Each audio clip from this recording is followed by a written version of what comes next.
मेरी शादी एक बहुत ही सुंदर लड़की से हो रही थी। वो मेरे साथ स्टेज पर दुल्हन बनी हुई बैठी थी। अपनी शादी में मैं बहुत खुश था, पर मैंने नोटिस किया कि मेरी बीवी की सबसे छोटी बहन मुझसे अजीब नज़रों से देख रही थी। कुछ देर बाद वो मेरे पास आई और धीरे से मेरे हाथ में एक लिफाफा पकड़ा दिया। उसे ऐसा करता देख मैं घबरा गया। फिर मैंने बिना किसी को बताए उस लिफाफे को धीरे से अपने पैंट की जेब में रख लिया।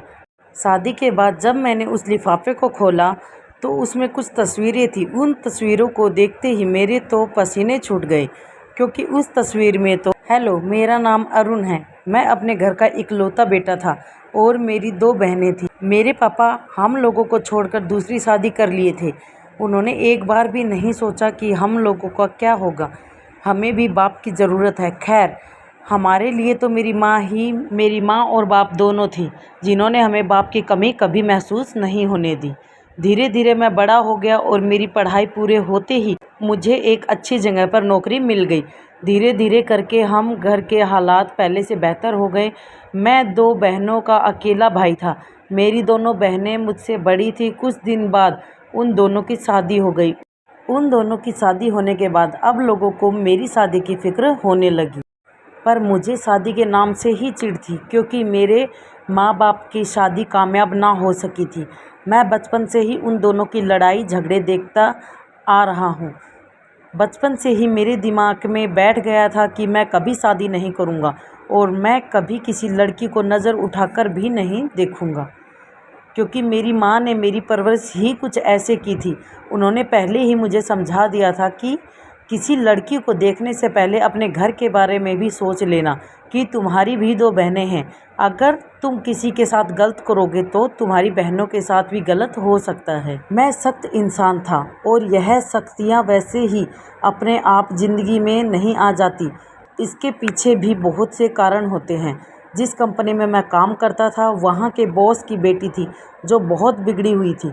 वो बार बार मेरे आगे पीछे मंडराती रहती थी, जबकि ऐसी लड़कियों से मुझे बहुत चिढ़ थी। मैं जितना ही उससे दूर जाने की कोशिश करता, वो उतना ही मेरे करीब आती और मुझे किसी न किसी काम से बाहर ले जाने की कोशिश करती, और बॉस की वजह से मुझे मजबूरन उसकी बेटी के साथ जाना पड़ता। मेरे बॉस की बेटी बाहर जाते ही मेरे साथ अजीबोगरीब हरकतें करने लगती। मैं जितना ही उससे दूर जाने की कोशिश करता हूँ, उतना ही मेरे करीब आती। यह लड़की मुझे बिल्कुल पसंद नहीं थी, पर इसके साथ आना जाना मेरी मजबूरी बन गई थी। एक दिन तो उसने हद ही पार कर दी। मुझसे कहने लगी कि मैं तुमसे प्यार करती हूँ और तुम ही से मैं शादी भी करना चाहती हूँ। उसके मुंह से प्यार और शादी की बात सुनकर तो मेरे गुस्से का पारा हाई हो गया। मैंने गुस्से से उससे कहा, एक बात कान खोल कर सुन लो, शादी की बात तो अपने दिमाग से निकाल ही दो। तुम मेरे बॉस की बेटी हो, इसलिए मैं तुम्हें अब तक बर्दाश्त कर रहा हूँ, वरना तुम जैसी लड़कियों को तो मैं मुंह तक ना लगाऊँ। मेरे इस बात पर वो गुस्से से वहाँ से चली गई और अगले दिन ही मेरे बॉस ने मुझे नौकरी से निकाल दिया। मेरी नौकरी चले जाने के बाद मेरी परेशानियाँ बढ़ने लगी। मैं नौकरी के लिए दर-दर ठोकरें खाने लगा। कुछ दिन यूं ही गुजरने के बाद एक दिन अचानक से मेरे बॉस ने मुझे अपने घर पर बुलाया। मैं जाना तो नहीं चाहता था, पर सोचा चलो देखता हूँ क्या बात है। वहाँ गया तो मैंने देखा मेरे पापा मेरे बॉस के यहाँ बैठे हुए थे। वो मुझे देखते ही खुशी से मेरे गले लगकर बोले, मुबारक हो, मैंने तुम्हारा और नेहा का रिश्ता तय कर दिया है। नेहा के पापा बहुत अच्छे इंसान हैं। देखो, मेरा बरसों पुराना ज़मीन का झगड़ा उन्होंने सुलझा दिया। अपने बाप की यह बातें सुनकर मुझे बहुत गुस्सा आया।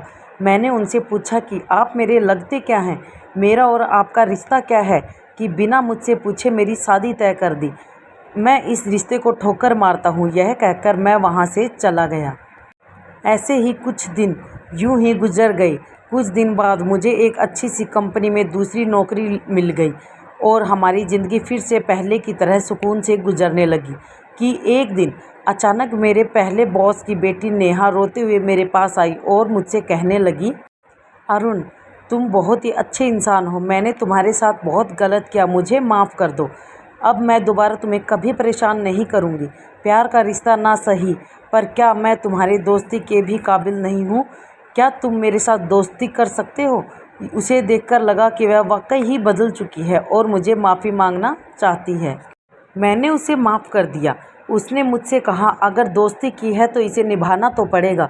अगर तुम्हें सही लगे तो एक दिन तुम मेरे घर ज़रूर आना।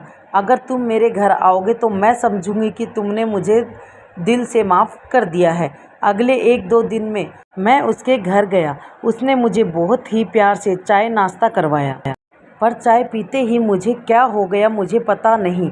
आँख खुली तो सुबह हो चुकी थी और मेरे सामने पुलिस खड़ी थी और मुझे एक लड़की के साथ ज़बरदस्ती करने के जुर्म में गिरफ़्तार करके ले जा रही थी। ये सब इतना अचानक हुआ कि मुझे कुछ समझ ही नहीं आया। पुलिस ने मुझे जेल में बंद कर दिया। मैं हैरान परेशान था कि आखिर यह सब मेरे साथ कैसे हुआ। शाम होते होते मेरा दोस्त आया जो मेरा ज़मानत करवाकर मुझे ले गया। मैं घर जाने की बजाय हॉस्पिटल गया और अपने पूरे बॉडी का चेकअप करवाया। डॉक्टर ने बताया कि आपको काफ़ी मात्रा में नशे की दवाई दी गई थी। डॉक्टर की बात सुनते ही मुझे समझ आ गया था कि यह सब किया धरा मेरे बॉस की बेटी नेहा का है।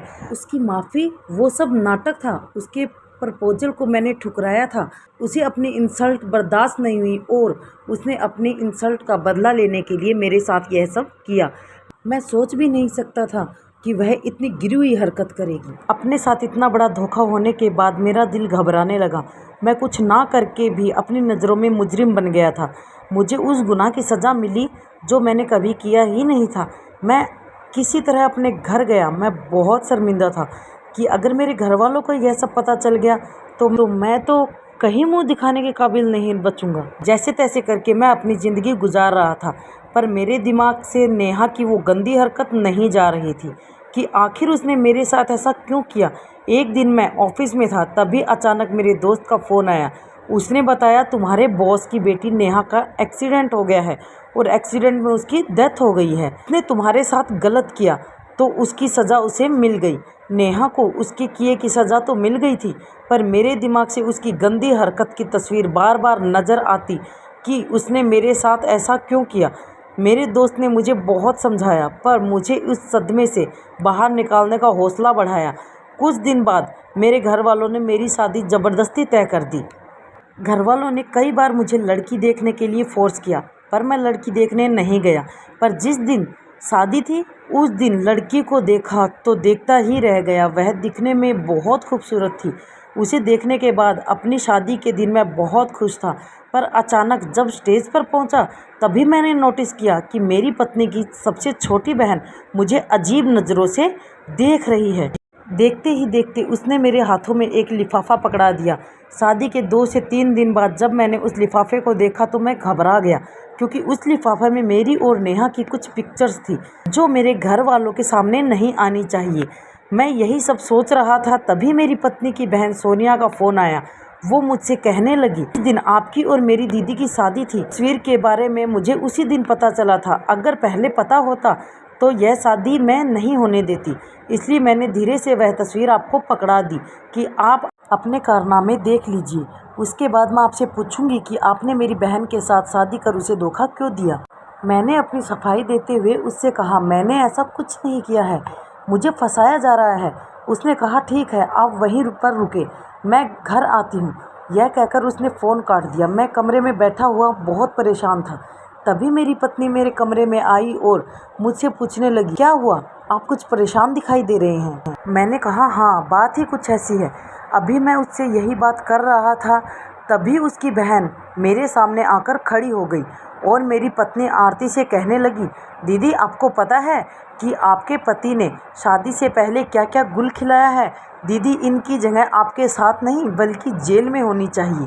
अपनी बहन के मुंह से ये सुनते ही मेरी पत्नी ने अपनी बहन को एक थप्पड़ दिया और कहा, बस कर, अब इसके आगे एक लफ्ज़ भी मत बोलना। शादी से पहले अरुण जी ने क्या किया या इनके साथ क्या हुआ मैं तो नहीं जानती, पर जब से मैं इस घर में आई हूँ मैं जान चुकी हूँ कि अरुण जी कैसे इंसान हैं। यह कभी भी किसी के साथ गलत नहीं कर सकते। अगर तुम इनके बारे में कुछ जानती भी हो तो इनके साथ धोखा हुआ था, क्योंकि शादी की पहली रात को ही इन्होंने मुझे सब कुछ बता दिया था। अगर यह गलत होते तो यह अपने गुनाहों को छुपा सकते थे, पर जब इन्होंने कोई गुनाह किया ही नहीं था तो छुपाना क्यों।